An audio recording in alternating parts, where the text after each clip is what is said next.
Hey everybody, welcome to Technique Tuesday here at A Cherry on Top. My name is Sarah, one of the design team members. I am going to be working with some fun products from the shop. You will find them all linked down below. I am going to be starting with these rub-ons from 49th and Market. These are the textable rub-ons, and I'm going to be using this stencil from the Crafter's Workshop. I'm going to use some Liquitex gloss gel and that really nice Honeybee Stamps 6x8 paper pad. It's called Grain and Grunge. We're going to use the grunge portion.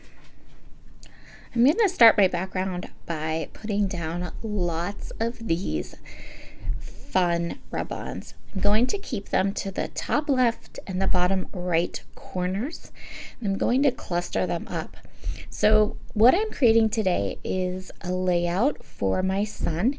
He started a new job. So this is like his first full-time job, and it is in a galvanizing plant. So he is a pickler, and they trained him to run a forklift and all that kind of stuff. And my oldest son is 22, but he is autistic, so he lives with me. He's going to live with me forever, probably. But this was a huge milestone for him. But it's also a milestone that's really hard to document, I'll be honest. Industry jobs, not something that they make scrapbooking products for. So I'm going to have to mix and match and play with my stash to get the right look for my page. So that's what I'm doing here. I'm starting with all of these beautiful rub-ons from 49th and Market. And then once I have those rub-ons on the page and burnished, I'm going to go ahead and do another layer of texture. So this is a stencil from the Crafter's Workshops. The Crafter's Workshop, they make the best 12x12 stencils.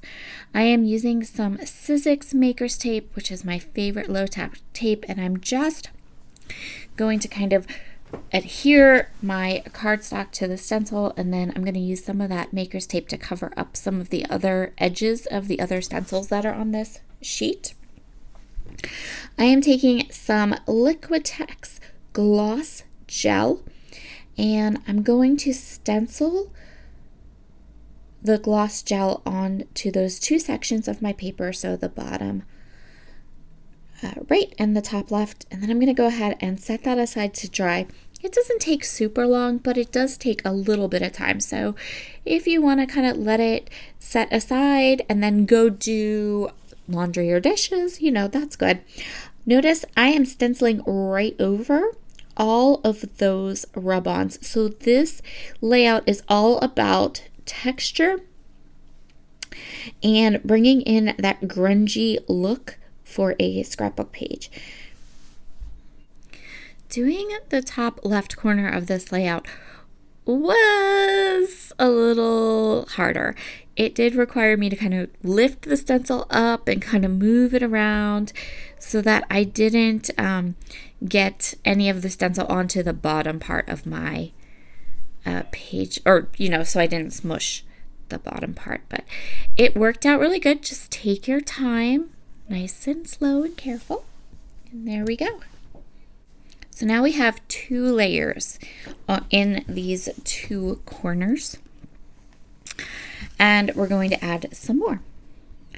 I have two colors of Distress Oxide ink in frayed burlap and ground espresso, and I'm going to go ahead and I am going to use my Picket Fence blending brushes and blend right over those rub-ons and right over that gloss gel using both colors. And what I'm going to do is I'm going to get the concentrated part of the color in the middle or in the center, like over the stenciling.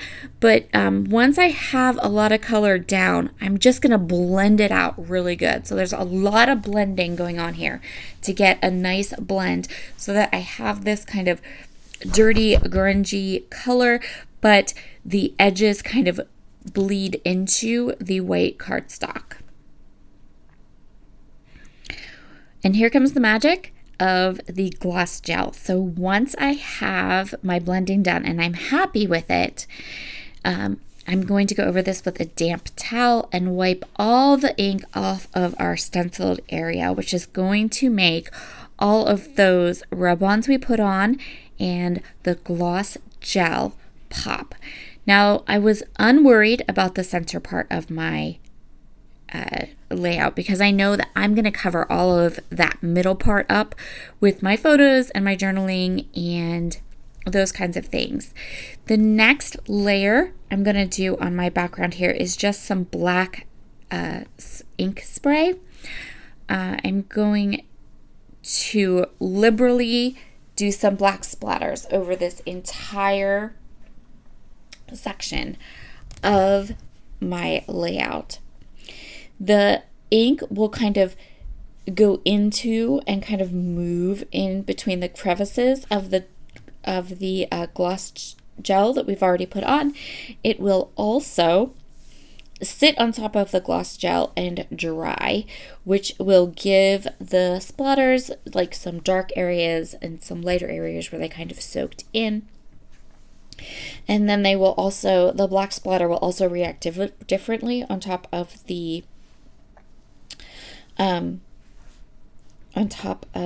rub-ons. So this is a perfect background for a masculine page, for a page with your older boys, or in this case, a page about my son and his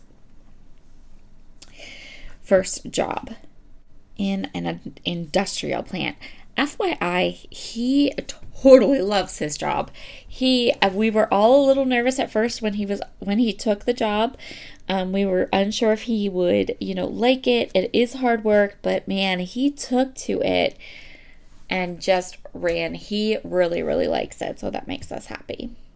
Keeping with the idea of this layout having that industrial feel, I went through the 6x8 paper pad and I chose patterns that have that like metal patina kind of grungy feel to them. I am roughing up the edges, again, more texture, and I'm going to ink all the edges of these 2-inch strips. So these strips that I'm doing are 2x6. I'm also like really roughing them up. So I'm kind of creasing the paper and making the paper, really rough. I'm really distressing the edges of the page because I don't have a lot of products that go with my photos, right? I need this texture. This texture is going to tell some of the story of these photos. And my layout is going to be super simple. I am just going to line these strips up across that middle section of my scrapbook page. Add my photos with a little bit of dimensional adhesive. A journaling box for sure. And I'm going to stamp my title and I'm just going to make a little bit of a punny title. For my layout, I'm really not great with titles, but I wanted to make sure to get the title in the journaling because for this particular layout, the title, the journaling, the photos, and that grungy background are the star of the show. So next time you have maybe some difficult photos, not difficult in subject, but difficult in finding products to make them shine, think about texture, think about layers and layers of texture, and I will talk to you all again very soon. Bye.